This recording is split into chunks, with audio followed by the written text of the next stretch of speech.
Prions tous ensemble.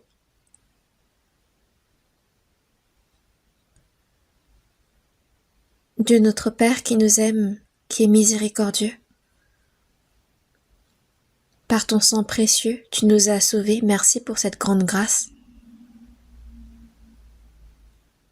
Nous vivions éloignés de toi dans nos péchés, mais tu as eu pitié de nous, et quand nous ne te connaissions pas, le Seigneur Jésus-Christ est mort à notre place.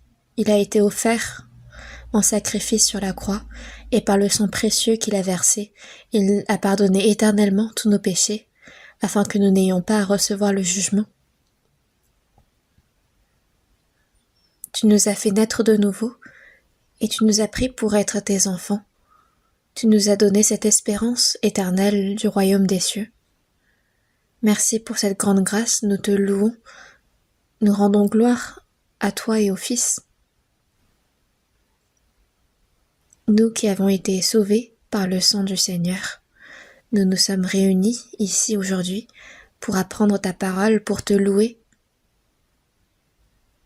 Et dans cette assemblée sainte, autour de toi, nous nous apprêtons à communier. Et nous croyons en ce que tu es avec nous en cette heure-ci. Veille sur chacun d'entre nous, et par ta main miséricorde, soutiens-nous encore plus. Et par ton amour, par la puissance du Saint-Esprit, rends-nous toujours plus parfaits, afin que le reste de notre vie, nous puissions vivre une vie qui ne te rend point honte. Règne sur chacun d'entre nous. Ce monde devient de plus en plus trouble et rempli d'iniquité. Par notre propre force, nous ne pouvons vaincre ce monde, mais par ta grande puissance, par la sagesse du Saint-Esprit, aide-nous afin que nous puissions vivre dans ta parole et pour ta gloire, pour ta volonté. Beaucoup d'églises dans ce monde, toutes les églises qui prêchent ton évangile, tous les frères et sœurs qui évangélisent, veille sur chacun d'entre eux, soutiens-les et donne-leur la force dont ils ont besoin.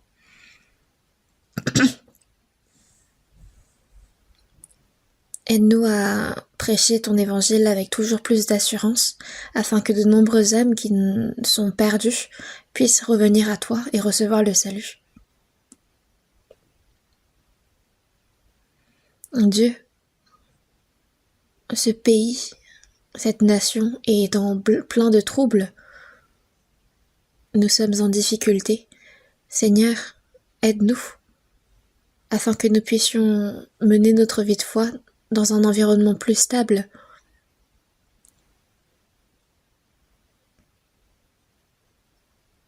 Garde-nous par ta grâce, par ta main puissante.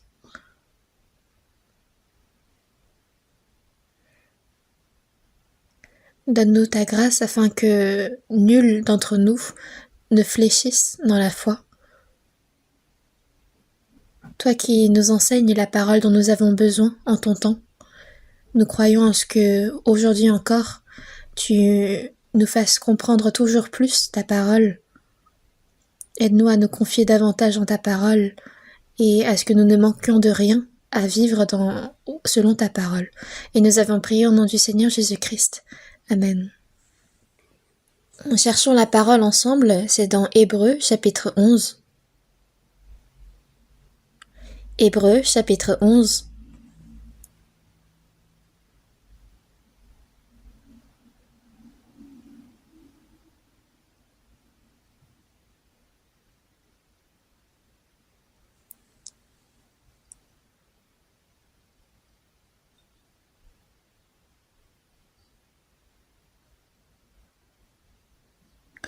Hébreux chapitre 11 versets 4 et 5.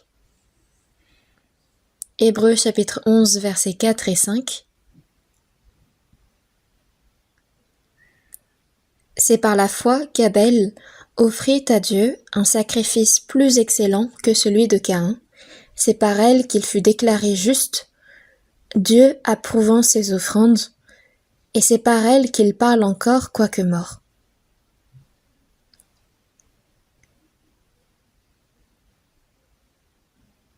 Verset 5. C'est par la foi qu'Enoch fut enlevé pour qu'il ne vît point la mort, et qu'il ne parut plus parce que Dieu l'avait enlevé, car avant son enlèvement, il avait reçu le témoignage qu'il était agréable à Dieu.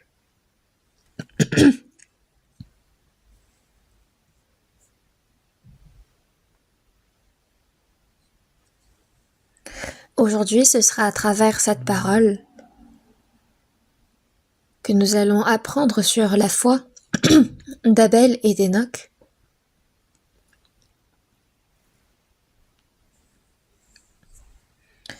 L'ancêtre de l'humanité, Adam, a désobéi à la parole de Dieu sous la tentation du diable dans le jardin d'Éden. Et par sa désobéissance, il a été chassé du jardin, puis c'est dans une terre maudite qu'il devait verser sa sueur pour vivre.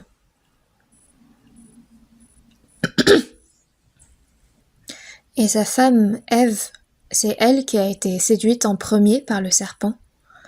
Et par ce grand péché, Dieu lui a donné les douleurs de l'enfantement. Puis le premier fils, il y avait 2 fils qui sont nés en premier depuis Adam, et c'était Caïn et Abel. C'est pourquoi dans Genèse chapitre 3, on voit les descendants d'Adam qui ont quitté Dieu et on voit qu'ils offrent un sacrifice chacun à Dieu. Caïn, lui, a fait une offrande des fruits de ce qu'il avait cultivé de la terre, tandis que Abel, lui, avait offert en sacrifice un jeune agneau de son troupeau. Et il est dit que Dieu a accepté l'offrande d'Abel, mais pas celle de Caïn. C'est un contenu très important.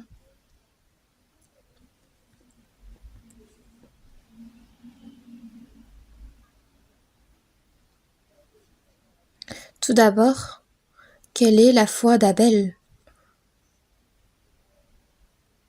Dieu a accepté l'offrande d'Abel. Et il est dit ici,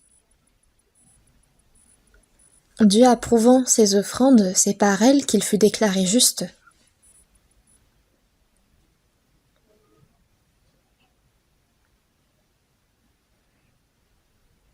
Donc quand on dit qu'un pécheur a été justifié, qu'il est devenu juste, on parle du salut.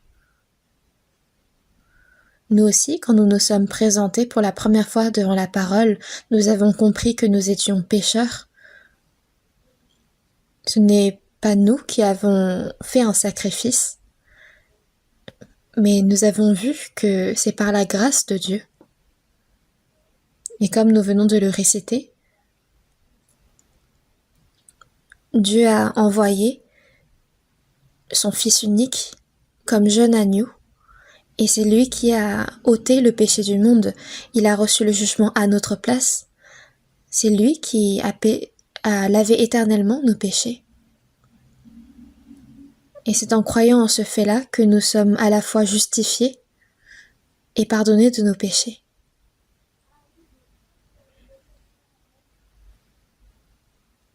Donc Abel est le représentant de tous ceux qui ont été justifiés par la grâce de Dieu. Mais au contraire, on a Caïn qui lui aussi avait offert un sacrifice. Mais le contenu de son sacrifice était erroné.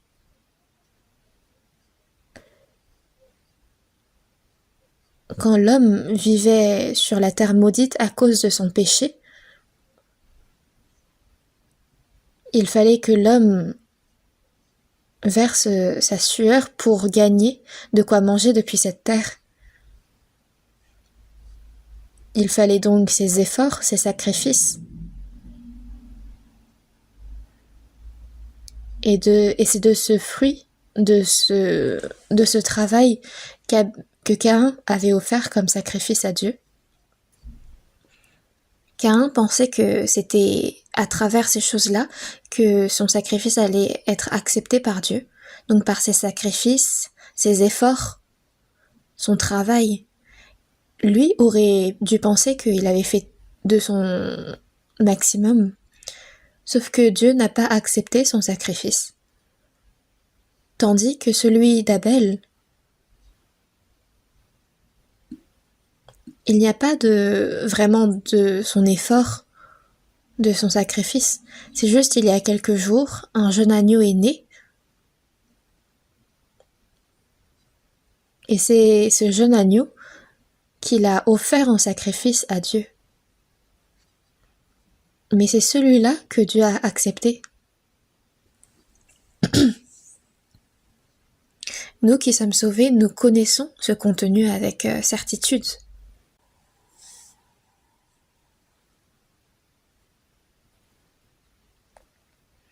Il y a des personnes qui croient en Dieu et qui souhaitent entrer dans le royaume de Dieu.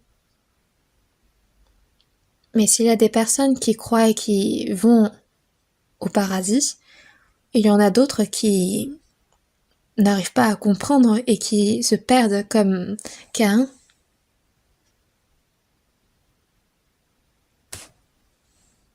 Mais ce qui est important à savoir, c'est que le nombre de personnes sauvées est vraiment petit. Dans Matthieu chapitre 7, versets 13 et 14, « Entrez par la porte étroite, car large est la porte, spacieux est le chemin qui mène à la perdition, et il y en a beaucoup qui entrent par là. Mais étroite est la porte, resserrez le chemin qui mène à la vie, et il y en a peu qui les trouvent. » Il y a bien un chemin qui mène au royaume des cieux, mais il y a trop de personnes qui entrent par la porte large. Mais étroite est la porte qui mène au royaume des cieux, resserrez le chemin qui mène à la vie, et il y en a peu qui les trouvent.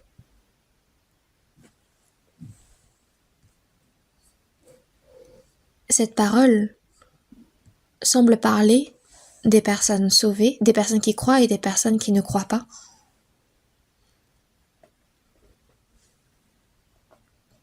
Et les personnes qui croient doivent vivre plus pieusement selon la parole de Dieu, pour Dieu. Et ça, on pourrait penser que c'est d'entrer par la porte étroite. Mais en réalité, cette porte étroite et cette porte large,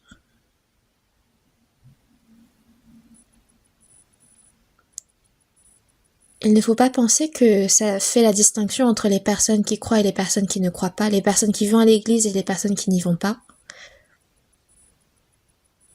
Mais dans Matthieu chapitre 7, verset 21, ceux qui me disent « Seigneur, Seigneur » n'entreront pas tous dans le royaume des cieux. Ceux qui disent « Seigneur, Seigneur » c'est ceux qui croient. Ils disent « Seigneur, Seigneur », ils prient. Ils ne font pas seulement prier, mais ils font le service aussi avec zèle, ils font l'offrande, la dîme. Ils font tous leurs efforts. Ce serait tellement bien si ces personnes-là pouvaient entrer dans le royaume des cieux. De nombreuses personnes pensent que aller à l'église, c'est croire. On leur pose la question, est-ce que vous croyez en Jésus? Ils disent, oui, on va à l'église. Mais on ne pose pas la question de est-ce que vous allez à l'église ou pas, mais c'est est-ce que vous croyez vraiment en Jésus, est-ce que vous avez reçu le salut? Il y en a d'autres qui pensent que aller à l'église c'est croire, de bien faire le service c'est croire.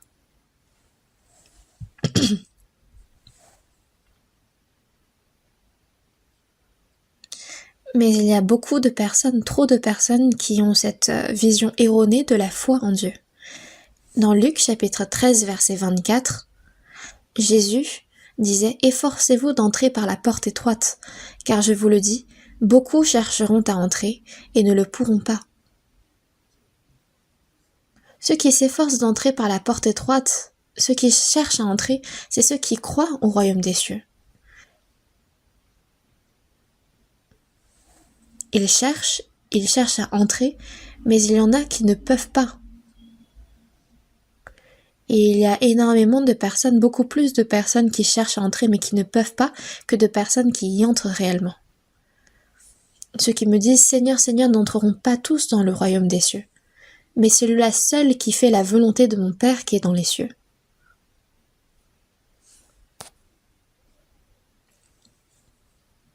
J'ai posé la question à un diacre qui fréquentait l'église avec zèle. Et je lui ai demandé « Est-ce que vous avez reçu le salut ?» Et il disait « Oui, je crois, je pense que je vais aller au paradis. »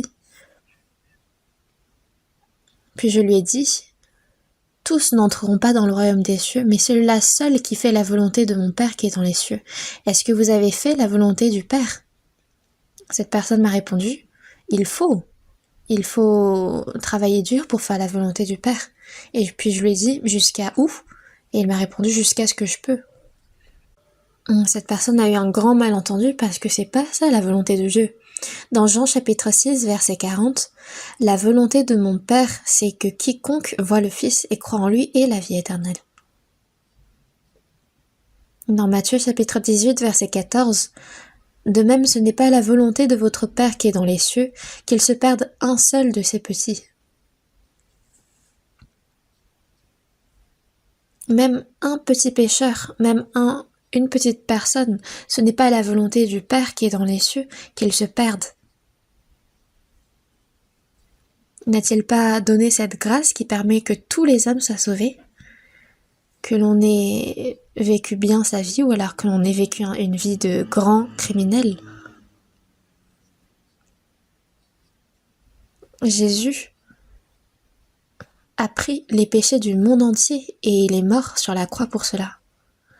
Dans 1 Jean chapitre 2 verset 2, il est lui-même une victime expiatoire pour nos péchés. Une victime expiatoire, c'est qu'il a établi la réconciliation entre le monde et Dieu. C'est parce que lui-même, il s'est offert un sacrifice. Et il est dit dans Colossiens également qu'il a établi la paix par la croix.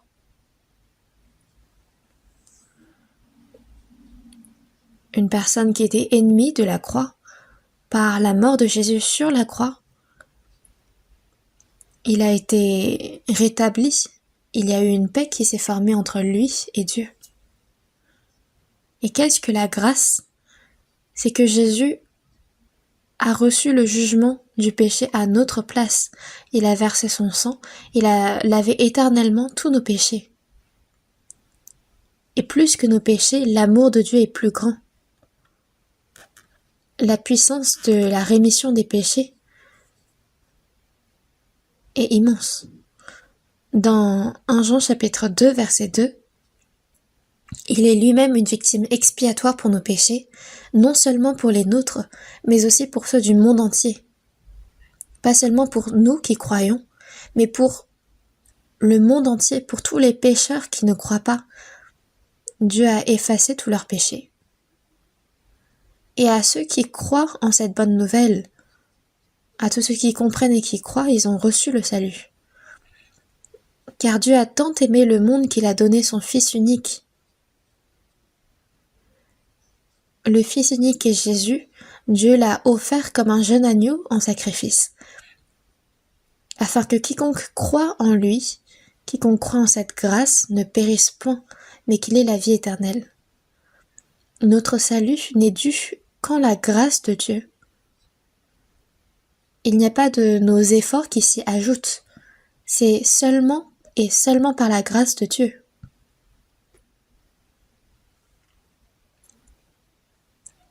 Dans Jean chapitre 5 verset 24, « Celui qui écoute ma parole et qui croit à celui qui m'a envoyé,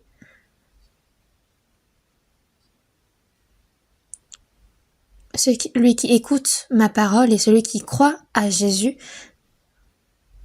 et à celui qui a envoyé Jésus, Dieu, ne vient point en jugement, mais il est passé de la mort à la vie. » C'est seulement quand on comprend cette grâce qu'une personne qui était sur le chemin de la mort passe de la mort à la vie. Il y a énormément de versets dans la Bible qui parlent de la grâce de Dieu, mais ce qui est étrange, vraiment, c'est qu'encore trop de personnes aujourd'hui disent croire en Dieu, mais qui pensent que la foi, c'est aller à l'église, faire le service, vivre avec zèle.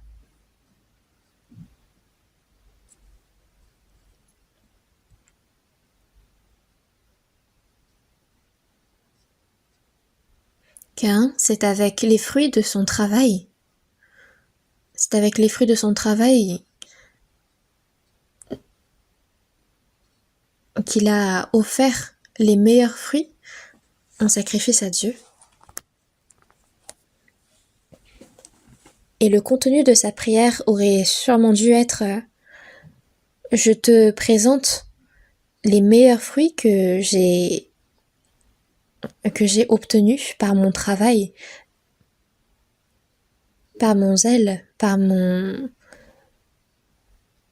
sueur. Donc Dieu accepte mon sacrifice. » Ça a dû être ainsi qu'il a dû prier, mais Dieu ne l'a pas écouté, il ne l'a pas reçu. Pourquoi ? Parce que l'homme a beau travailler dur, il a beau donner tous ses efforts, tout son zèle. Par ses péchés, il reste ennemi de Dieu, et donc Dieu ne peut pas recevoir ses sacrifices. Le fruit de son travail, ça vient de la terre que Dieu a maudite par la désobéissance de l'homme. Dieu l'a maudite une fois, il ne la recevra pas. Mais Caïn, lui, n'avait pas compris cela. Mais comment est-ce que Abel, lui, a su ? C'est par la foi qu'Abel offrit à Dieu un sacrifice plus excellent que celui de Caïn. C'est par elle qu'il fut déclaré juste. Comment est-ce qu'Abel a pu offrir un sacrifice plus excellent que celui de Caïn ? La réponse est par la foi. Mais en quoi a-t-il cru ?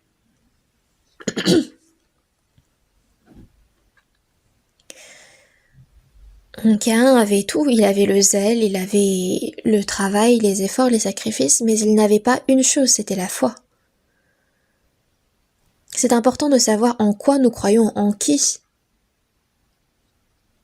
Dans Colossiens chapitre 1 verset 6, il est au milieu de vous, on parle de l'évangile, depuis le jour où vous avez entendu et connu la grâce de Dieu conformément à la vérité. C'est au moment où on connaît la grâce de Dieu que nous avons cette foi. Celui qui écoute ma parole et qui croit à celui qui m'a envoyé a la vie éternelle. De croire, ça ne parle pas de mes actions, de ma justice, mais c'est en Dieu.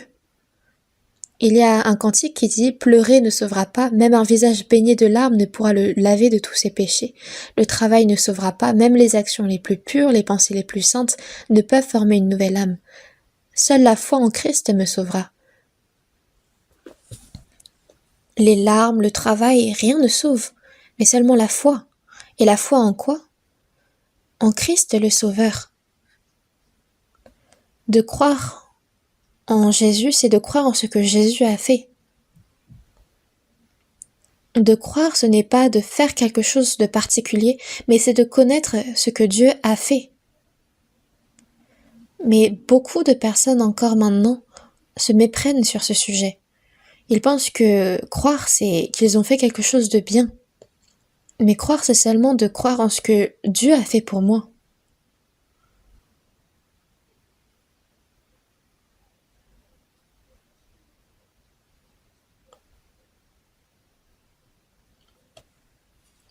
Donc Caïn, c'est par son propre zèle, par ses sacrifices, par ses efforts.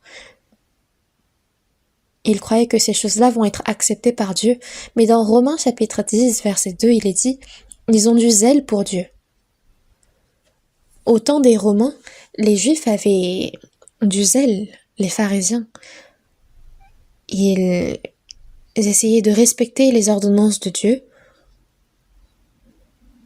Ils faisaient le jeûne, ils faisaient la dîme, mais ils ont du zèle pour Dieu, mais sans intelligence, ne connaissant pas la justice de Dieu et cherchant à établir leur propre justice, ils ne se sont pas soumis à la justice de Dieu. La justice de Dieu, c'est ce que Dieu a fait pour nous sauver. Mais ils ne connaissaient pas cette justice-là, et ils cherchaient à établir leur propre justice. Ils ne se sont pas soumis à la justice de Dieu. Et parce qu'ils mettaient en avant leurs propres ailes, ils ne se sont pas soumis à Dieu.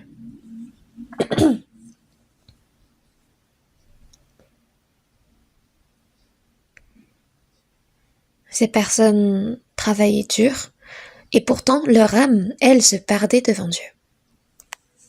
Mais ça, c'est un grand problème. Parce que nous, une fois que nous avons compris, nous voyons que le salut est tellement simple, c'est tellement évident, c'est une vérité évidente. Mais une personne qui n'a pas compris, elle ne voit pas ces choses-là. Elle pense que vivre avec zèle, c'est de bien croire, de prier avec zèle, de chercher à vivre bien sa vie, de faire le service. Ils ont du zèle pour Dieu, mais sans intelligence.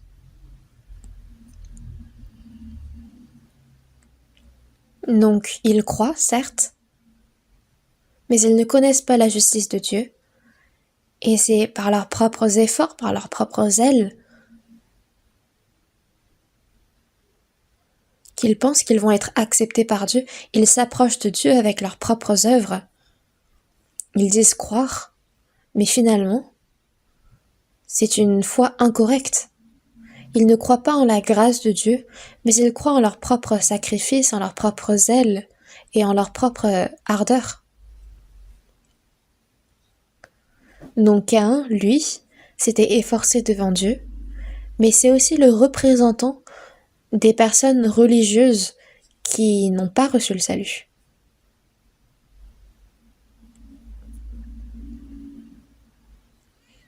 Cherchons ensemble dans Romains chapitre 3, verset 20. Romains chapitre 3, verset 20.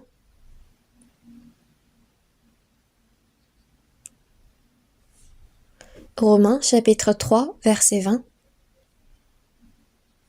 Lisons ensemble. Car nul ne sera justifié devant lui par les œuvres de la loi, puisque c'est par la loi que vient la connaissance du péché. Nul ne sera justifié devant lui par les œuvres de la loi. Pourquoi est-ce que Dieu nous a donné la loi?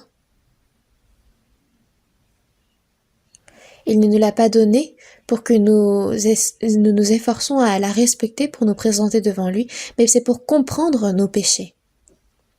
Quand nous allons à l'hôpital, est-ce qu'on nous donne des médicaments ou alors est-ce qu'on nous opère directement?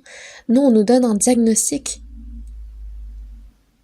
Il faut que le diagnostic soit correct pour que le traitement soit envisagé. Et ça, ce n'est pas le patient qui en fait le diagnostic, mais c'est le médecin.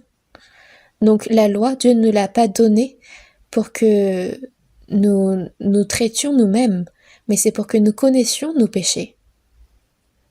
Nous allons à l'hôpital et il y a un médecin qui nous examine, il pose la main sur notre ventre.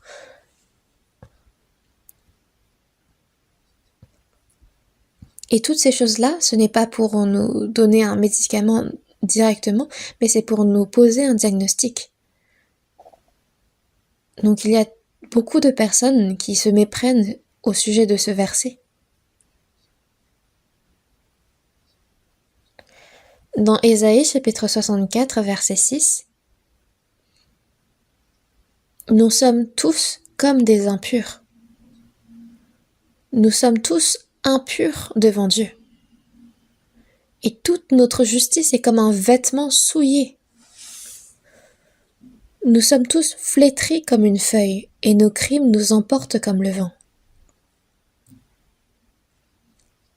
Tous les hommes ont quitté Dieu. Il n'y a personne qui est pur. Tous sont impurs. et en même temps notre justice. Nous ne sommes pas seulement impurs, mais aussi notre justice est comme un vêtement, mais comme un vêtement souillé. Dans Genèse chapitre 3, après que Adam ait péché pour la première fois, il a découvert sa nudité, puis il s'est fait des vêtements de feuilles de figuier. Dès que l'homme a péché pour la première fois, il a découvert sa nudité, sa honte devant Dieu. C'est le premier vêtement que l'homme a fait. C'est avec des feuilles de figuier. Mais avec le soleil, ces feuilles se sont asséchées. Il se déplaçait et ces feuilles se flétrissaient. Et qu'est-ce qu'ils ont répondu quand Dieu les a cherchés?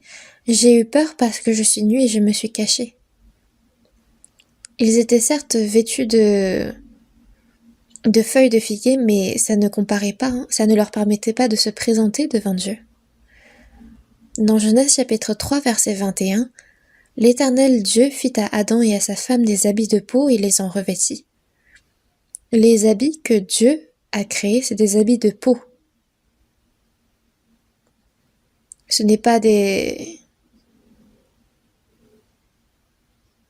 C'est des habits qui ont été créés parce qu'un animal est mort en versant son sang.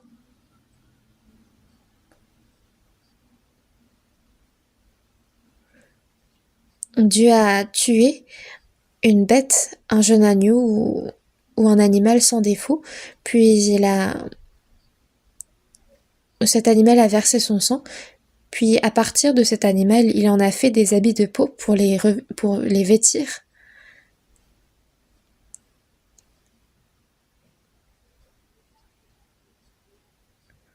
Et nous, c'est quand nous ayons pris conscience de nos péchés, quand nous nous en sommes repentis, que nous avons reçu le salut en croyant au pardon que Dieu a établi par Jésus. C'est une promesse que Dieu a faite à partir déjà avec l'histoire d'Adam. Cherchons ensemble Ésaïe chapitre 61. Ésaïe chapitre 61 verset 10. Je me réjouirai en l'Éternel, mon âme sera ravie d'allégresse en mon Dieu, car elle m'a revêtu des vêtements du salut. Il m'a couvert du manteau de la délivrance, comme le fiancé s'orne d'un diadème, comme la fiancée se pare de ses joyaux.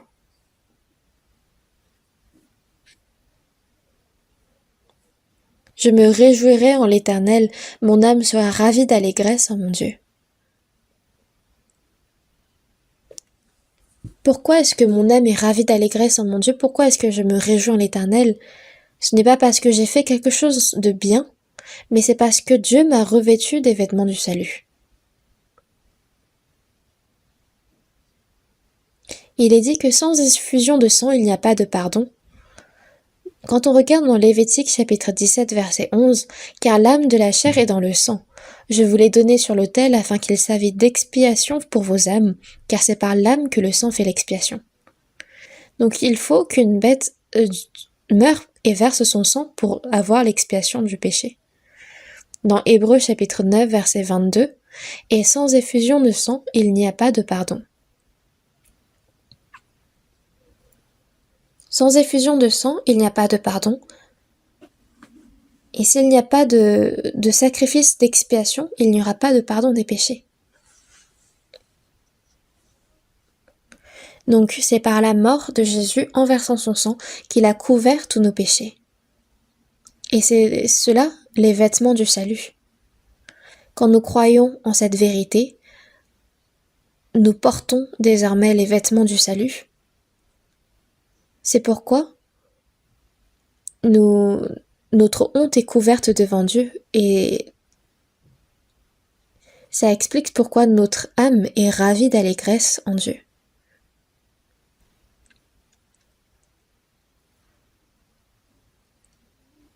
Cependant, Caïn, lui qui avait le zèle, la sincérité, les efforts, il n'avait pas le sang. C'était seulement sa justice, ses efforts, son zèle. Et il pensait que son sacrifice allait être accepté par Dieu, mais c'était un grand malentendu. Parce que dans son sacrifice, il n'y avait pas d'effusion de sang. Abel, lui, n'avait pas de zèle, n'avait pas d'effort. Et pourtant, il y avait le sang. Mais comment est-ce que Abel l'avait su? Il l'avait sûrement entendu de ses parents. Il aurait sûrement dû demander à ses parents, mais c'est quoi ces vêtements de peau? Et ses parents ont dû lui expliquer. Par notre désobéissance, nous étions couverts de honte. En essayant de nous cacher, nous avons formé des habits de feuilles de figuier. Et quand nous nous cachions, Dieu a formé des habits de peau à partir des animaux. Et il nous les en a revêtus.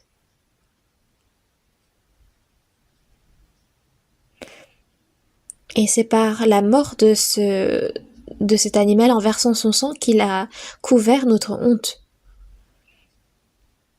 C'était le dernier cadeau, la dernière grâce que Dieu leur a accordée avant de les chasser du jardin d'Éden.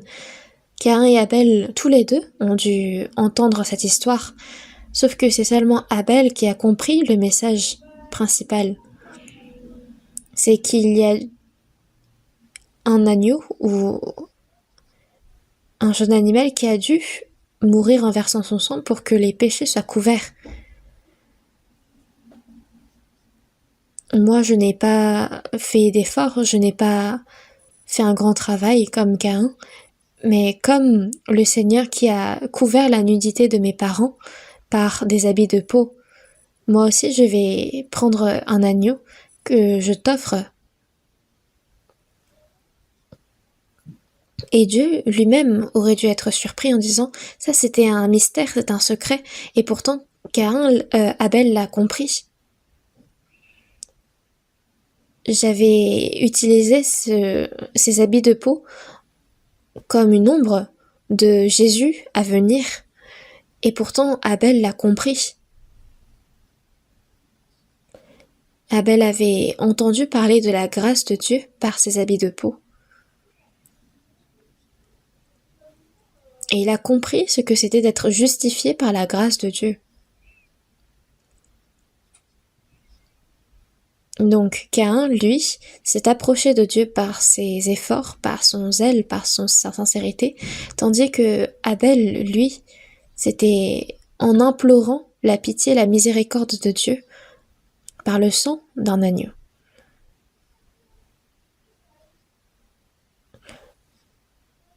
Dans Luc chapitre 18, je vais résumer un peu l'histoire vite fait.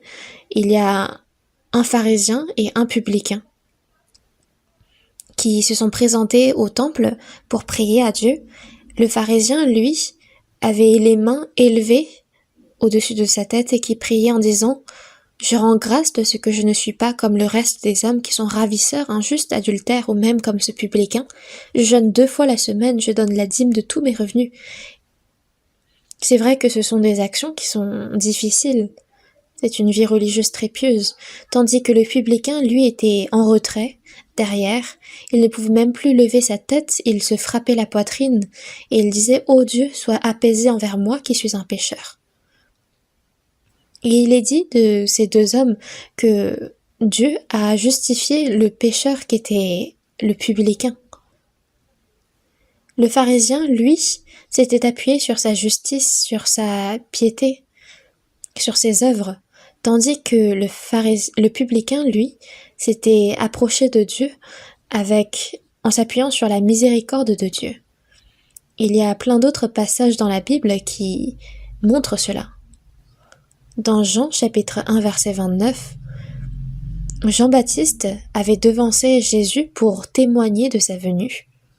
Et en montrant du doigt Jésus, il disait « Voici l'agneau de Dieu qui ôte le péché du monde. » Dieu a offert cet agneau qui est Jésus en sacrifice pour ôter les péchés du monde. Dans Ésaïe chapitre 53 verset 6, « Et l'Éternel a fait retomber sur lui l'iniquité de nous tous. » Nous tous, c'est mes péchés, tes péchés, nos péchés.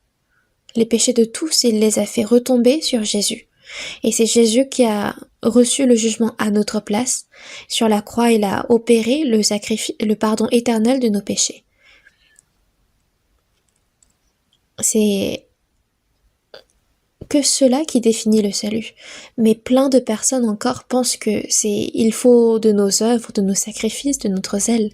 Dans 1 Pierre chapitre 1 versets 18 et 19, sachant que ce n'est pas par des choses périssables, par de l'argent ou de l'or, que vous avez été rachetés de la vaine manière de vivre que vous avez hérité de vos pères, mais par le sang précieux de Christ, comme d'un agneau sans défaut et sans tache. Nous avons été sauvés, et c'est par le sang précieux de Christ. Il n'y a que le sang de Christ pour me sauver. Il n'y a que le sang de Christ pour me sauver éternellement. Cherchons ensemble dans Romains chapitre 3.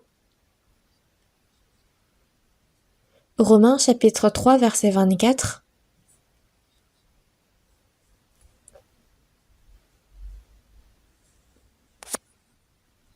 Romains chapitre 3 verset 24, lisons ensemble. Et ils sont gratuitement justifiés par sa grâce, par le moyen de la rédemption qui est en Jésus-Christ.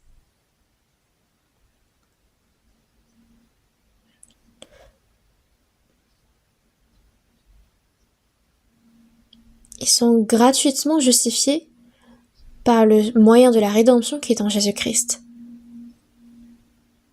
La rédemption, c'est que Jésus a payé le prix à notre place. C'est par la grâce de Dieu qu'ils ont été gratuitement justifiés.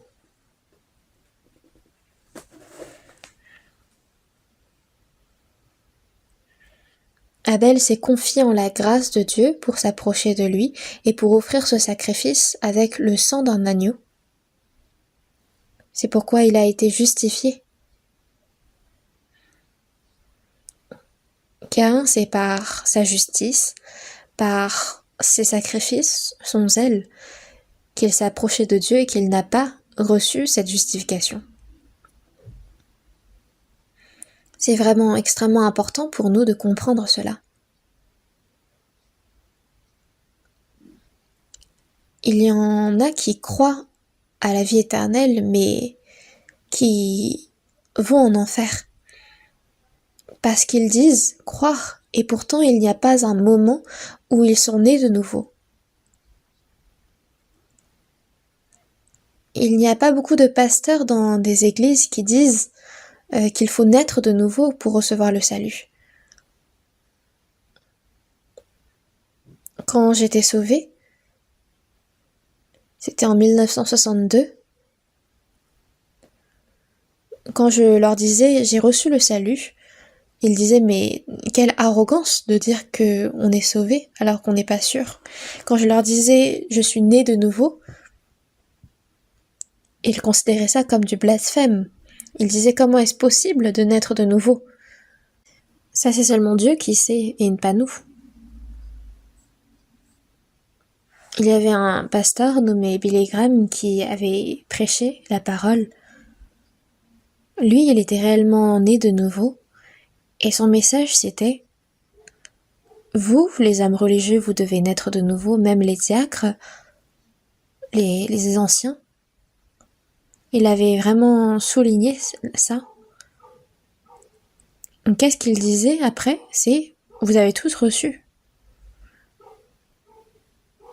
Mais depuis quand est-ce qu'on reçoit? C'est depuis le temps où on croit, et donc parce qu'on a cru, on est né de nouveau, Donc en fait, il sautait les étapes et il n'était pas très clair.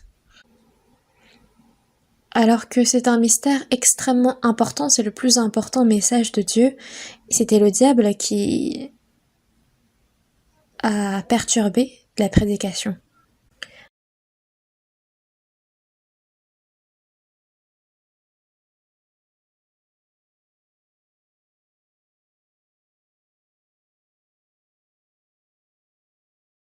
Avoir reçu le pardon des péchés, c'est comme être né de nouveau. Avoir reçu le salut, c'est la même chose. Donc notre salut est garanti à 100%. Même Jésus, encore aujourd'hui, prie pour nous. Il nous montre le sang qu'il a versé auprès de Dieu. Et c'est ce sang qu'il a versé qui est notre garantie.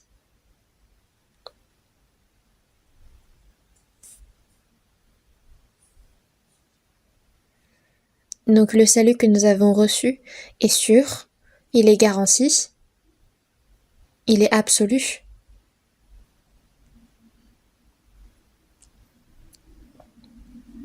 Donc ça, c'est la foi d'Abel.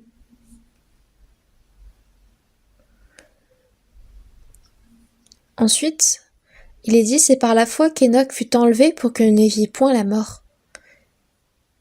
Avant de connaître la mort, Dieu l'avait enlevé.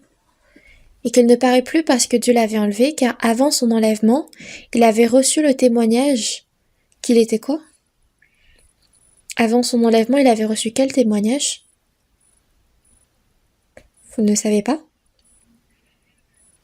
Il avait reçu le témoignage qu'il était agréable à Dieu.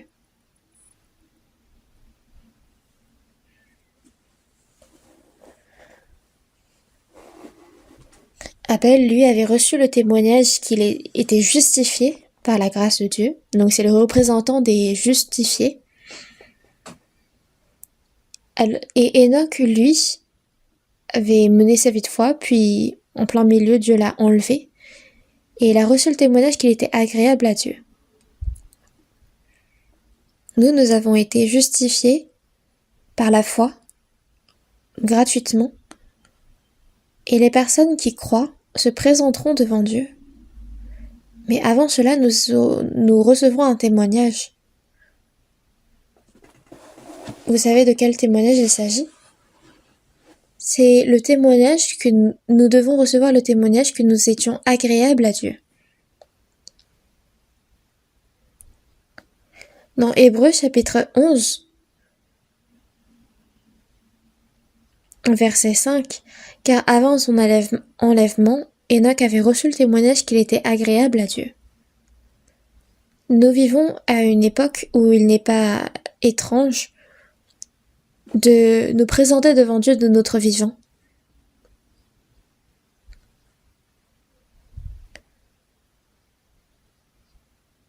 Il y a plein de personnes qui ont reçu le salut, qui sont mortes et qui vont être ressuscitées pour se présenter devant Dieu. Mais il y a des personnes qui ont cru en Dieu et qui ont été enlevées dans les cieux de leur vivant. Dans Genèse, on voit dans Genèse qu'il y a des hommes qui ont vécu jusqu'à tel âge, puis après ils ont eu des enfants, puis après ils ont vécu encore combien d'années, et que Dieu les a pris ensuite. Mais il est dit d'Enoch que lui n'a pas vu la mort, mais qu'il a été enlevé. C'est vraiment un fait surprenant.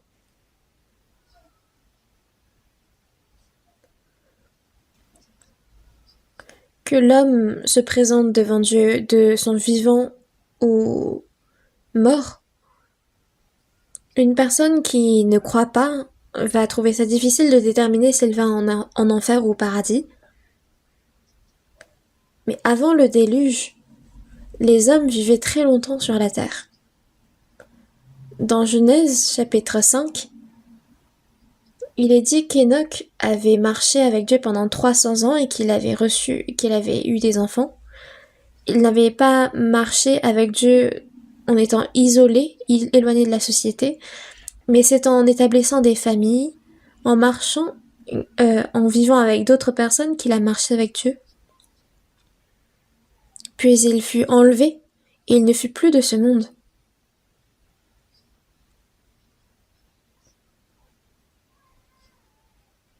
Il a montré, ça a été la première fois où un homme est entré dans le royaume des cieux. De son vivant. C'était vraiment un fait inédit.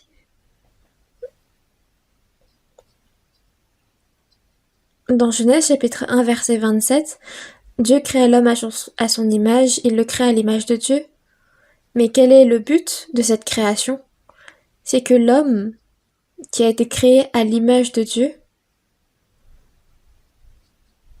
ne vive pas seulement sur cette terre puis il meurt comme une bête, mais, comme il est dit dans Psaume chapitre 49 verset 20, l'homme qui est en honneur et qui n'a pas d'intelligence est semblable aux bêtes que l'on égorge.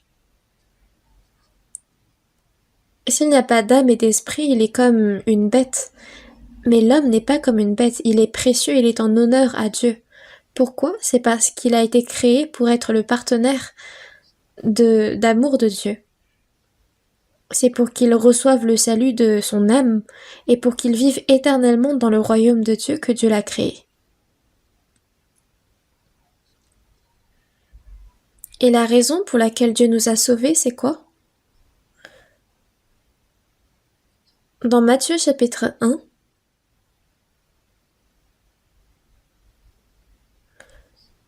Marie a conçu un enfant, elle est tombée enceinte, et son fiancé, qui était Joseph, était choqué. Marie, qui est si gentille, est-ce qu'elle aurait peut-être été violée? Et donc il hésitait énormément pour voir s'il ne devait pas se séparer avec elle. Mais il y a le Saint-Esprit qui a rendu visite à... Il y a un ange qui a rendu visite à Joseph et lui a dit « Ne t'inquiète pas, Joseph, parce que Marie enfantera un fils par la vertu du Saint-Esprit. Et tu lui donneras le nom de Jésus, d'Emmanuel. » Emmanuel, c'est le second nom de Jésus, et ça veut dire quoi? Dieu avec nous. Donc la raison pour laquelle Dieu nous sauve, c'est pour que Dieu soit avec nous.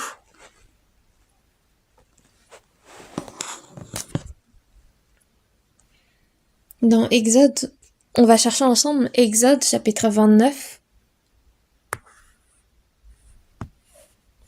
verset 45.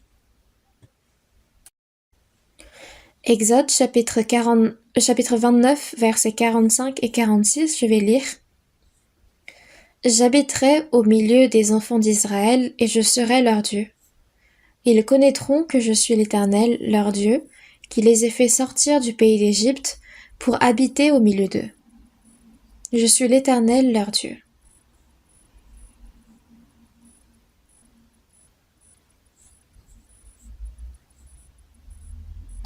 Le peuple d'Israël est le peuple choisi par Dieu.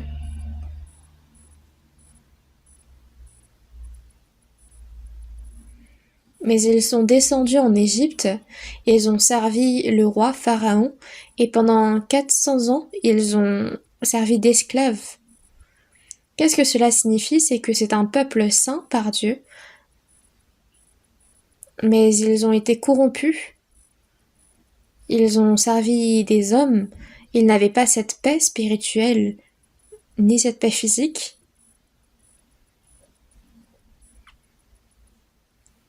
Ils ont vécu une vie difficile, une vie d'esclave où ils devaient construire des pyramides.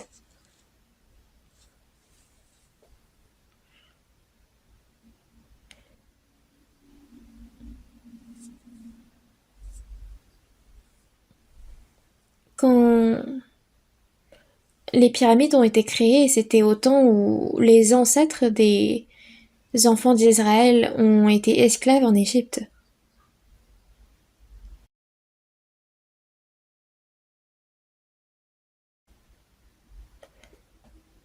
Quand le peuple d'Israël a été esclave pendant 400 ans en Égypte, ils ont construit des pyramides. C'est pourquoi même s'ils vivent tous dispersés dans le monde, ils ont été reconnus pour leurs compétences en maçonnerie. Ceux qui ont... ils ont même créé la franc-maçonnerie. c'est eux qui assemblent des pierres et ils ont créé des sous-sols, des souterrains.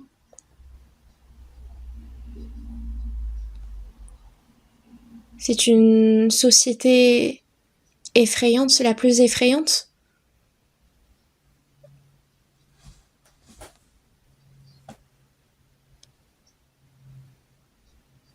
Les Juifs qui ont été persécutés dans le monde entier sont en train de grincer des dents pour se venger de leurs ennemis.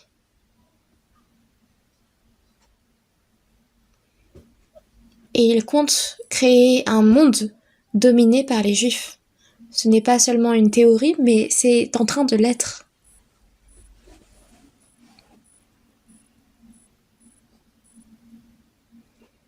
Eux qui assemblaient des pierres pendant 400 ans en Égypte,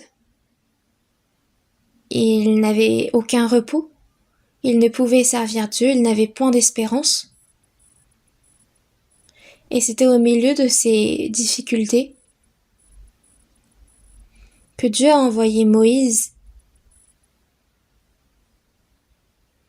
Il a fait tomber les 10 plaies en Égypte, et par la puissance de Dieu, il a fait sortir le peuple d'Israël de l'Égypte.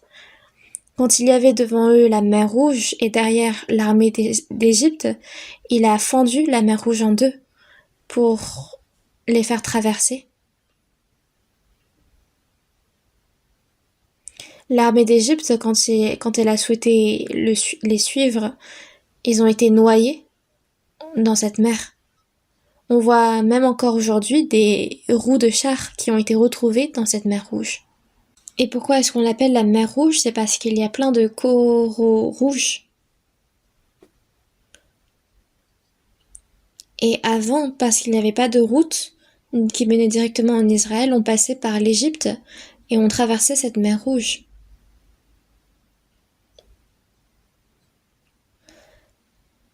Mais cette parole, dans Exode chapitre 29, versets 45 et 46, la raison pour laquelle j'ai fait sortir le peuple d'Israël du pays d'Égypte, c'est pour habiter au milieu d'eux. Donc quel est le but pour que Dieu ait fait sortir le peuple d'Israël d'Égypte? C'est pour habiter au milieu d'eux.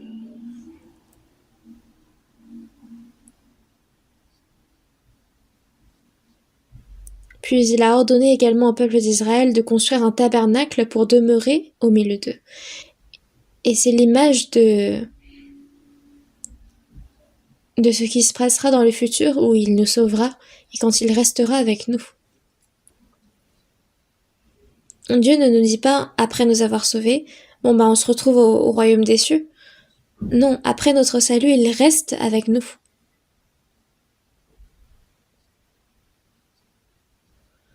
C'est pourquoi dans Genèse chapitre 5, verset 24, il est dit « Enoch marcha avec Dieu ». Donc Enoch a marché, il a vécu avec Dieu.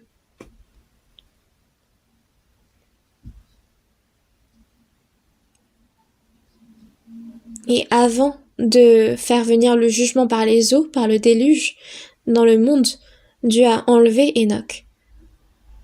Dans 2 Pierre chapitre 3, verset 7, il dit « Avant c'était par les eaux, mais tandis que par la même parole, les cieux et la terre d'à présent sont gardés et réservés pour le feu, pour le jour du jugement et de la ruine des hommes impies. » Les derniers temps vont être jugés par le feu. Comme Sodome et Gomorrhe ont été jugés par le feu et le soufre,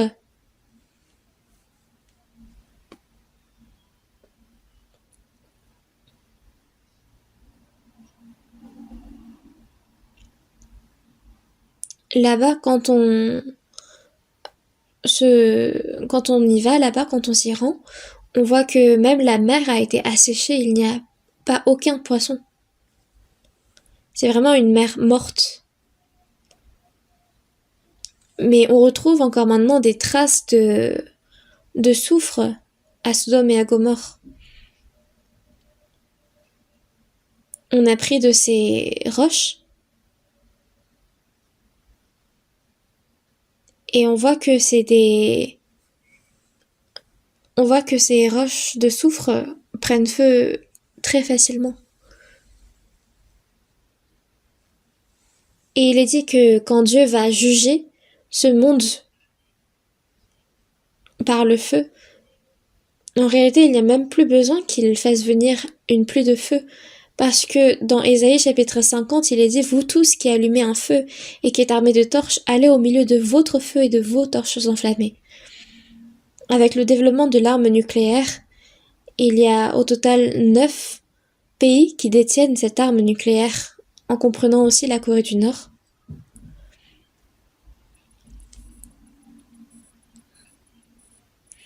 Et si l'on en croit aux rapports publiés par les scientifiques, il est dit que si on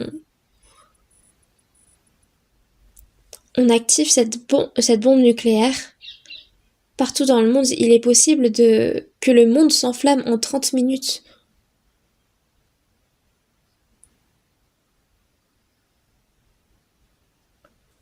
C'est vraiment une vérité. Et avant ce jugement par le feu, Dieu va enlever les personnes sauvées.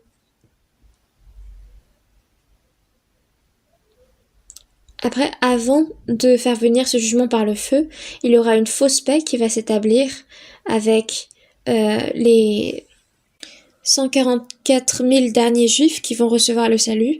Puis ensuite, il y aura le jugement par le feu.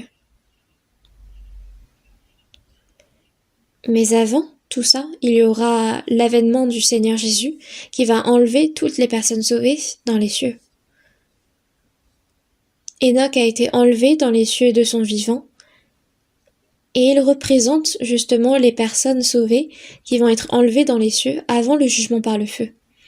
Dans Matthieu chapitre 24 verset 40, « Alors de 2 hommes qui seront dans un champ, l'un sera pris et l'autre laissé. De 2 femmes qui moudront à la meule, l'une sera prise et l'autre laissée. De 2 personnes qui seront dans un même lit, l'une sera prise et l'autre laissée. » Donc, que les gens soient en train de travailler dans les champs, que des femmes sont en train de moudre à la meule, ou en train de préparer à manger, ou qui sont en train de dormir sur un lit, il y aura une personne qui sera prise, l'autre laissée. En anglais, on utilise le mot rapture. Une personne qui est laissée, elle est laissée pour l'éternité.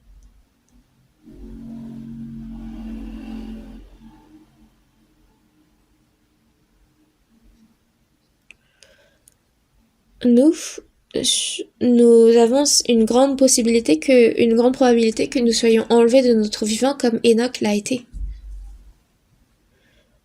Personnellement, je suis âgée, mais je pense que je vais être enlevée de mon vivant. Mais à ce moment-là, allons tous ensemble. Il y a beaucoup de saints qui me disent « Pasteur, il ne faut pas que vous alliez en premier, mais allons tous ensemble. » Il faut que nous vivions ensemble pour être enlevés ensemble. Quand nous sommes sauvés, c'est quand nous sommes encore sur cette terre que le Seigneur est avec nous, nous marchons ensemble.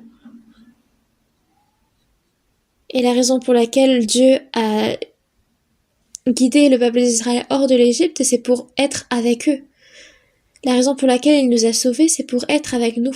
Depuis notre salut, il l'est toujours. Dans 1 Corinthiens chapitre 6, versets 19 et 20, « Ne savez-vous pas que votre corps est le temple du Saint-Esprit qui est en vous ? Vous ne vous appartenez point à vous-même, vous avez été rachetés à un grand prix. » Depuis que nous ayons reçu le salut, notre corps est devenu le temple de Dieu.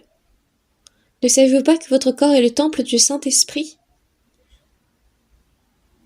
Il faut savoir que le Seigneur est en moi. Il n'est plus éloigné. Il y a certaines personnes qui montent exprès sur des montagnes et qui crient « Seigneur !» Et qu'est-ce que Dieu répond ? mais qu'est-ce que tu dis? Pourquoi est-ce que tu cries? Dieu est en moi. Il n'y a pas besoin de crier. Même quand je chuchote, même quand je parle dans ma tête, il entend tout. Il voit même toutes mes pensées. Dans Galates chapitre 3 verset 2, est-ce par les œuvres de la loi que vous avez reçu l'Esprit ou par la prédication de la foi? Une personne sauvée doit croire en ce que le Saint-Esprit réside en lui. Dans Romains chapitre 8 verset 9, si quelqu'un n'a pas l'Esprit de Christ, il ne lui appartient pas. Qu'est-ce que d'être chrétien? On ne doit pas utiliser le mot chrétien pour toute personne qui dit croire en Jésus. Il ne faut pas l'utiliser n'importe comment en disant tel ou tel est un chrétien. Une personne qui n'a pas Christ en elle n'est pas chrétien. Quelqu'un qui se dit être chrétien, c'est quelqu'un qui a véritablement l'Esprit de Christ en lui. Dans Romains chapitre 8 verset 14, car tous ceux qui sont conduits par l'Esprit de Dieu sont fils de Dieu.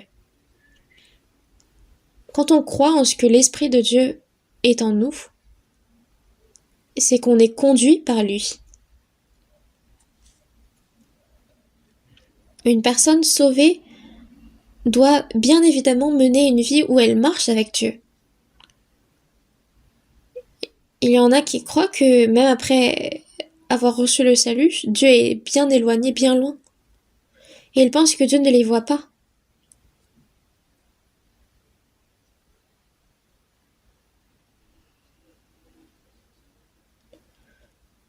Seigneur, aujourd'hui, repose-toi à la maison, parce que là où je vais aller, là maintenant, ça ne va pas trop te plaire, donc reste à la maison, et moi je vais sortir. Est-ce que le Seigneur va répondre oui, vas-y? Alors que le Seigneur réside en moi, comment est-ce possible que l'on soit séparés, que l'on aille séparément? Par exemple, je bois un verre avec une personne pas sauvée. Est-ce que vous pensez que le Seigneur ne le voit pas et qu'il n'est pas là aussi?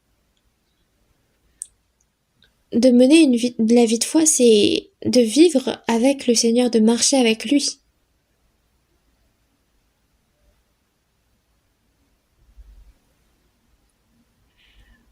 C'est une vie où nous marchons avec Dieu.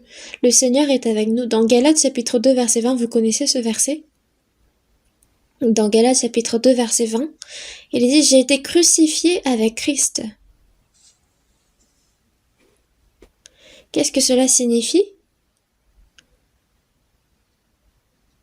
C'est que quand le Seigneur est mort, il a pris mes péchés avec moi. Donc moi aussi je suis mort. Ce n'est pas seulement mes péchés, mais également tout mon être qui est mort avec lui. Il a payé tout le prix de mes péchés à ma place. Et si je vis, ce n'est plus moi qui vis, c'est Christ qui vit en moi. Désormais, ce n'est plus moi qui vis en moi, c'est Christ, le Seigneur. Le Seigneur est devenu maître de ma vie. Avant, c'était pour moi-même, selon mon bon plaisir, que je vivais ma vie, mais désormais ce n'est plus le cas. Le Seigneur est désormais en moi. Ce n'est plus moi qui vis, c'est Christ qui vit en moi. Si je vis maintenant dans la chair, je vis dans la foi au Fils de Dieu qui m'a aimé et qui s'est livré lui-même pour moi. Il m'a aimé et il s'est livré lui-même pour moi, et c'est ce Fils de Dieu, ce Christ, qui demeure en moi. Et c'est désormais ainsi que je vis avec lui. Il faut y croire. Dans Jean chapitre 14 verset 20, « En ce jour-là, vous connaîtrez que vous êtes en moi et que je suis en vous. » Le jour où j'ai reçu le salut, il vit en moi, toujours en moi, et moi, en lui je vis. Le Seigneur en moi et moi dans le Seigneur. Désormais, il n'est plus possible de nous séparer, et c'est de cela qu'on parle quand on dit qu'une personne est chrétien.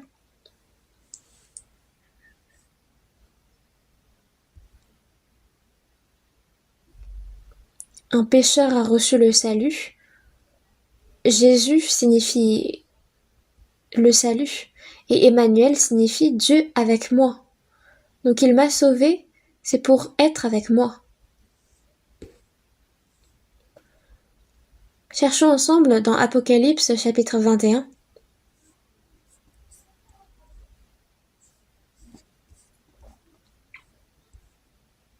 Apocalypse chapitre 21.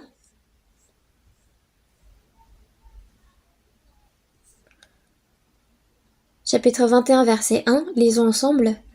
Puis je vis un nouveau ciel et une nouvelle terre, car le premier ciel et la première terre avaient disparu, et la mer n'était plus. Verset 3 aussi. Et j'entendis du trône une voix forte qui disait, Voici le tabernacle de Dieu avec les hommes.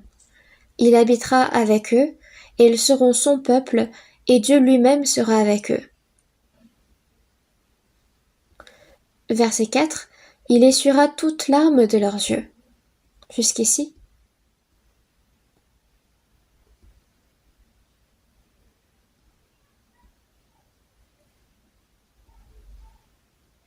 Il faut lire beaucoup la Bible. Il y a le nouveau ciel, la nouvelle terre, on parle du royaume des cieux. Cette terre, au moment venu, va disparaître.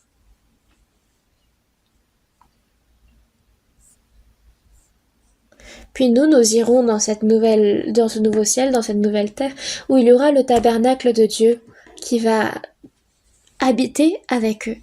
Ils seront son peuple et Dieu lui-même sera avec eux. Il essuiera toute larme de leurs yeux. Nous sommes nés en pleurant, nous vivons en pleurant, puis nous mourrons en pleurant. Le Seigneur aussi, durant son séjour sur cette terre, il a beaucoup pleuré. Le verset le plus court de la Bible, c'est « Jésus pleura ».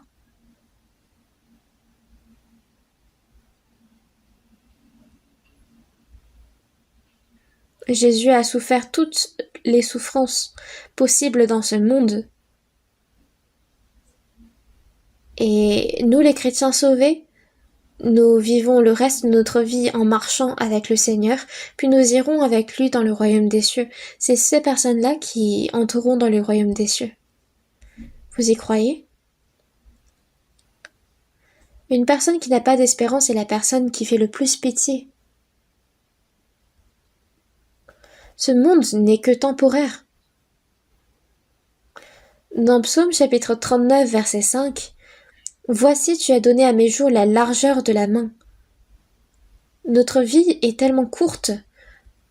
David, dans le psaume 39, a dit « Tu as donné à mes jours la largeur de la main, et ma vie est comme un rien devant toi. »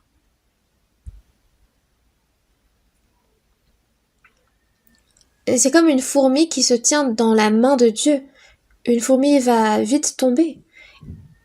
Oui, tout homme debout n'est qu'un souffle.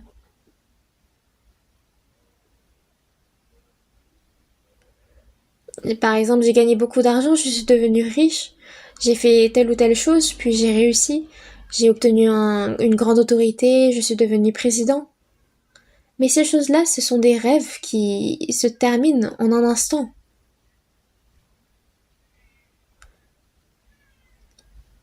Tout va prendre fin. Dans Hébreux chapitre 13 verset 14, « Car nous n'avons point ici-bas de cité permanente, mais nous cherchons celle qui est à venir. » Sur cette terre, nous menons une vie courte, il faut le savoir. C'est court. Dans Jacques chapitre 4 verset 14, « Car qu'est-ce que votre vie?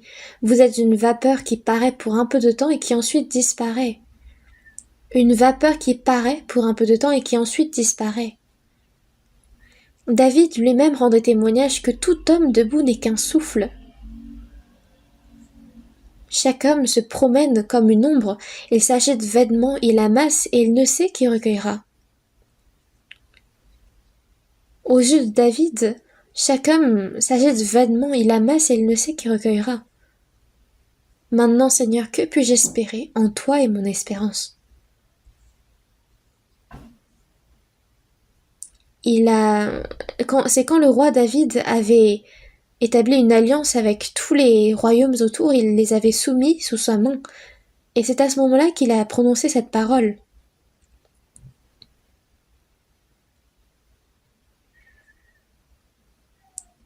Dans notre pays en particulier, quand on devient un président, il ne suffit que d'une erreur pour tomber au plus profond.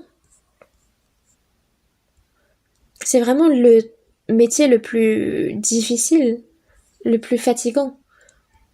Avant, quand j'étais à l'école et que je posais la question à mes camarades, ils disaient tous qu'ils voulaient devenir président. Mais moi, je trouve que c'est une grâce de ne pas être devenu président. Même si on me demandait, je ne le ferais pas. Je suis tellement confortable maintenant. Que l'on vive dans la pauvreté ou dans la richesse dans ce monde, ou même que je connaisse la mort parce que mon corps est tombé dans la maladie, ce n'est qu'instantané. Parce que quand je me tiendrai devant Dieu, ces problèmes ne seront plus. Que les gens me persécutent, que les gens me méprisent, que les gens me pointent du doigt, ces problèmes vont s'effacer parce que le Seigneur est avec moi. Et jusqu'au jour où j'entrerai dans le royaume des cieux, il est avec moi.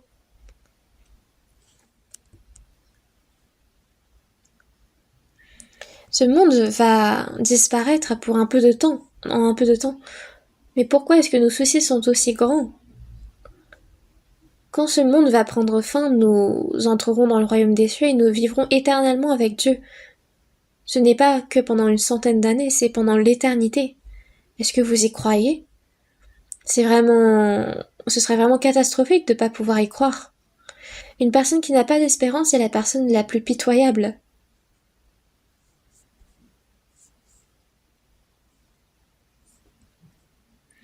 Quand nous regardons les gens de ce monde, on voit que même les riches paraissent pour un peu de temps, puis ils partent. Mais pourquoi est-ce que l'homme est aussi avare? Pourquoi est-ce qu'il convoite autant? Nous, après notre salut, que nous soyons riches ou que nous soyons pauvres, ça ne signifie rien. On a beau rêver de devenir empereur, de devenir prince, de devenir riche, un rêve c'est un rêve. Mais nous ne devons pas mettre notre cœur dans ce monde. Parce que notre cité permanente est celle à venir. Nous n'avons point ici-bas de cité permanente, mais nous cherchons celle qui est à venir. Et Dieu, pour nous, a réservé une cité permanente. Jésus disait aux disciples qu'il allait mourir puis partir. Les disciples, en écoutant cela, ils avaient plein d'inquiétudes dans leur cœur. Mais dans Jean chapitre 14, Jésus disait « Que votre cœur ne se trouble point, croyez en Dieu, croyez en moi. Il y a plusieurs demeures dans la maison de mon Père. Si cela n'était pas, je vous l'aurais dit, je vais vous préparer une place. »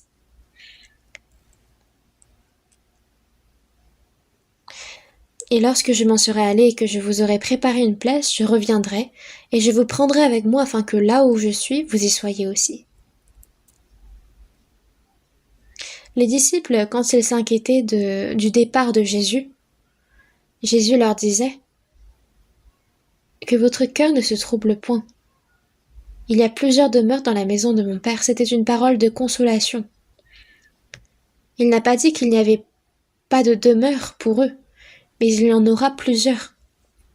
Peu importe les difficultés, les souffrances dans ce monde, nous ne devons pas nous troubler, parce qu'il y a une demeure éternelle qui nous attend dans le royaume des cieux. Est-ce que vous avez déjà essayé d'imaginer à quel point le royaume des cieux sera magnifique?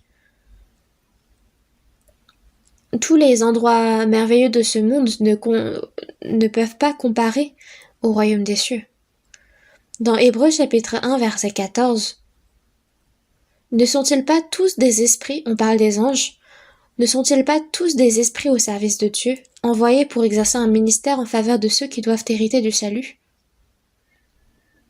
Il y a 1/3 des anges qui ont été déchus et qui ont suivi le diable, mais il reste 2/3 au royaume des cieux qui sont envoyés pour exercer un ministère en faveur de ceux qui doivent hériter du salut.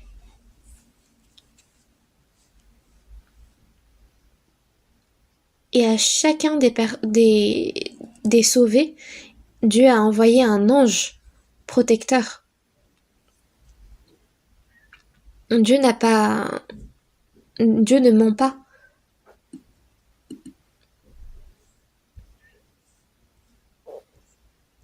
Mais les anges,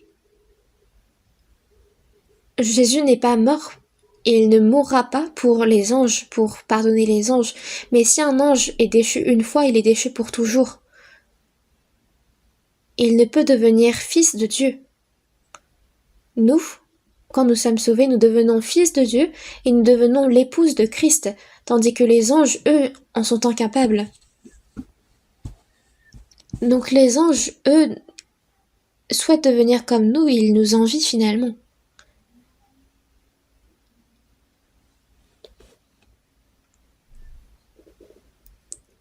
Le royaume des cieux est un endroit où nous vivrons éternellement avec Dieu, et le reste de notre vie sur cette terre, c'est une vie où nous passons à marcher avec Dieu.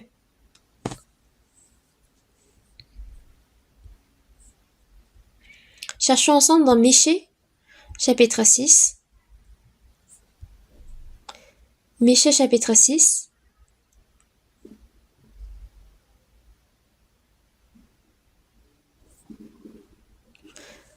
Michée, chapitre 6, verset 8.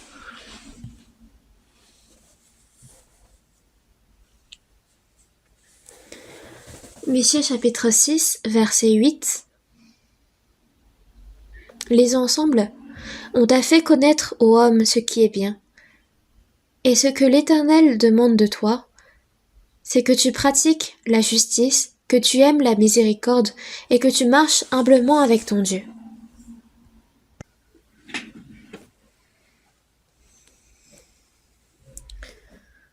Ô homme, ça a sûrement dû être prononcé par une personne sauvée. On t'a fait connaître, ô homme, ce qui est bien. Et ce que l'Éternel demande de toi, donc on parle de la volonté de Dieu, c'est que tu pratiques la justice, que tu aimes la miséricorde et que tu marches humblement avec ton Dieu.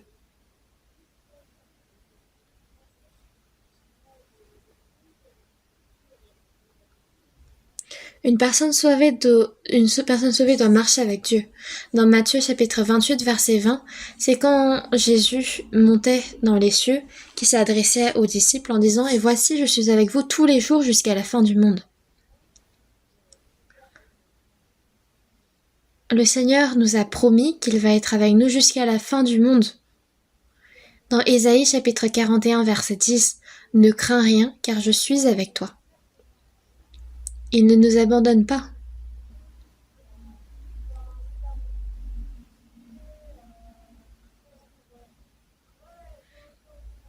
Une personne qui marche avec Dieu va mener une vie séparée du péché.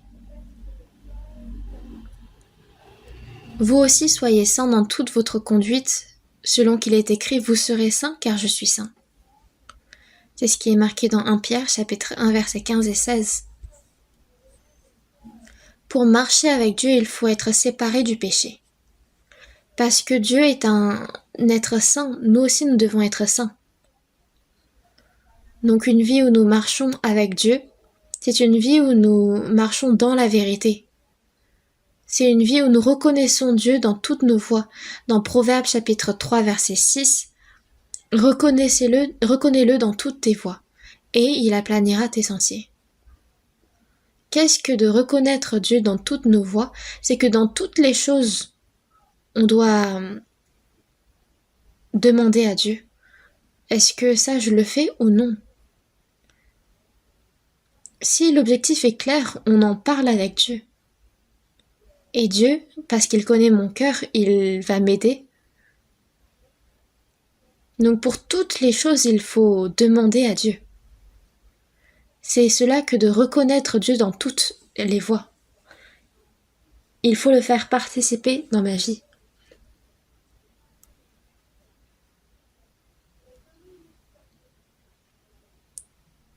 Dans Marc chapitre 7 verset 6, Ce peuple m'honore des lèvres, mais son cœur est éloigné de moi. Qui peut ne pas honorer par les lèvres? On peut facilement louer, mais si notre cœur est éloigné, c'est comme proférer des mensonges. Dans Luc chapitre 6, verset 46, « Pourquoi m'appelez-vous Seigneur, Seigneur, et ne faites-vous pas ce que je dis ?» Par la bouche, on peut très bien dire « Seigneur, Seigneur ». Mais quelqu'un qui ne vit pas selon la parole de Dieu, c'est de mépriser la parole. Nous aussi, nous ne devrions-nous pas servir Dieu, lui être agréable? Si nous sommes agréables à Dieu, alors Dieu aussi va nous rendre l'appareil.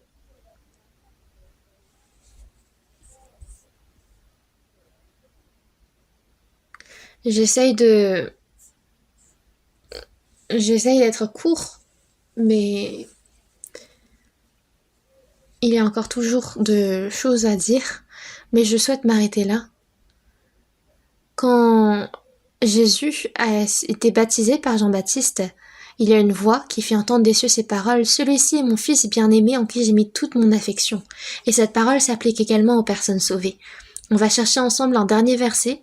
C'est dans Jean chapitre 8. Jean chapitre 8, verset 29.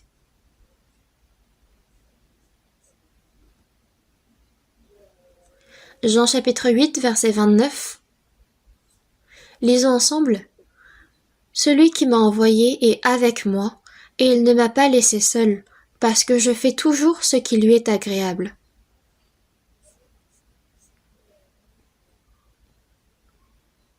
Celui qui m'a envoyé est avec moi, c'est ce que Jésus a dit.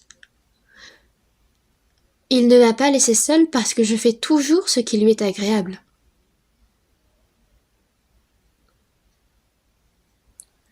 Jésus est venu en tant que Fils unique de Dieu dans ce monde. Il ne m'a pas laissé seul parce que je fais toujours ce qui lui est agréable. Une personne sauvée doit toujours chercher à faire ce qui est agréable à Dieu. Examiner ce qui est agréable au Seigneur.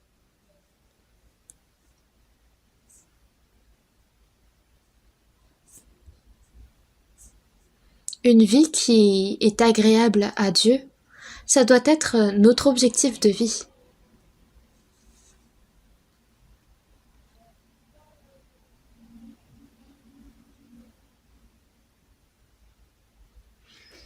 Dans Galates chapitre 1 verset 10, « Et maintenant, est-ce la faveur des hommes que je désire ou celle de Dieu? Est-ce que je cherche à plaire aux hommes? Si je plaisais encore aux hommes, je ne serais pas serviteur de Christ. »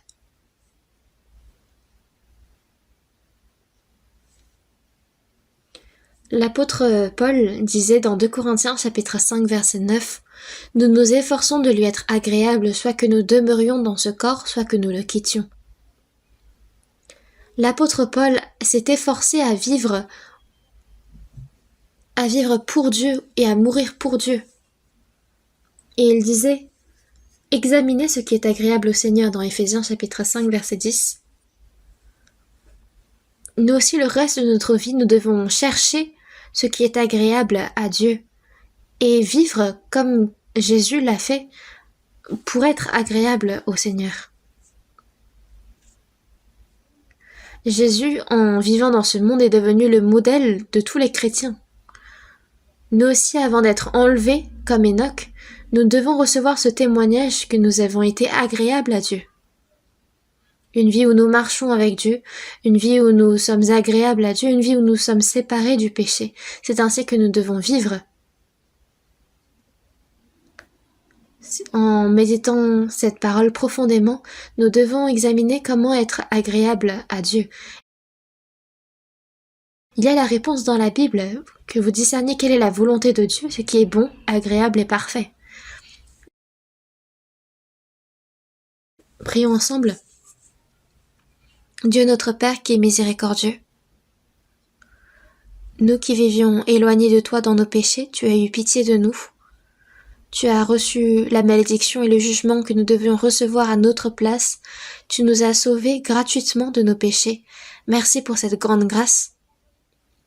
Notre cœur, notre corps, notre âme Tout est à toi, Seigneur. Et désormais nous souhaitons vivre pour ta volonté. Que nous mangeons, que nous buvions, que nous fassions toutes choses pour ta gloire. Aide-nous à vivre une vie où nous sommes agréables à toi, afin que le jour où tu reviendras, nous puissions réellement croire en ce que nous vivrons éternellement avec toi, que nous puissions attendre ce jour avec espérance, que nous puissions vivre correctement. Aide-nous pour cela, et nous avons prié au nom de Jésus qui nous a aimés. Amen.